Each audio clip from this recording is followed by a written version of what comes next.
Daai ou wat homself in die fabriek of in 'n winkel afsloop.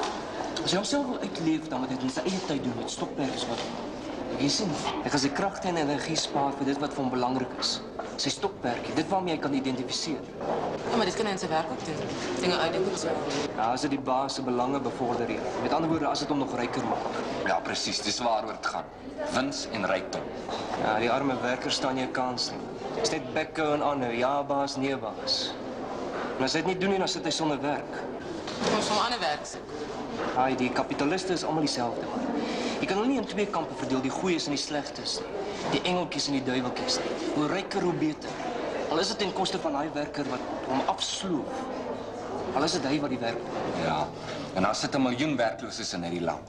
En daar's net een ding wat belangrik is vir hierdie stelsel om te werk. Daar moet soveel werklooses as moontlik wees. Dit hou die prys van arbeid lekker laag. En nog 'n ding. Wie besluit of die ekonomie gaan groei of krimp? Dis 'n paar sake man, 'n handjievol. En hulle het net een motief: wins en nogmaals wins. Is vanaand, né? Ja, 7 uur. Daarna. Sing jy vanaand? Ja, daai ding aan jy verander dit. Sy sorg dat dit daar is. Wat sê die verkeersafdeling? Is hulle tevrede? Wel, die roete is goedgekeur. Datum ook. Hulle is tevrede. Wel, die rektor ook. Dit beteken ek kan nou met die bolker gaan gesels. Wel, ek ken die studente. Hoe meer geld, te beter. As die geld reg is, sal almal hardloop. Goed, Gerrie, ons gaan maar so aanhoor. Reg, prof. Is die plakate reg? Wel, hulle word vandag opgesit. Goed voorspoed hoor. Totsiens, prof.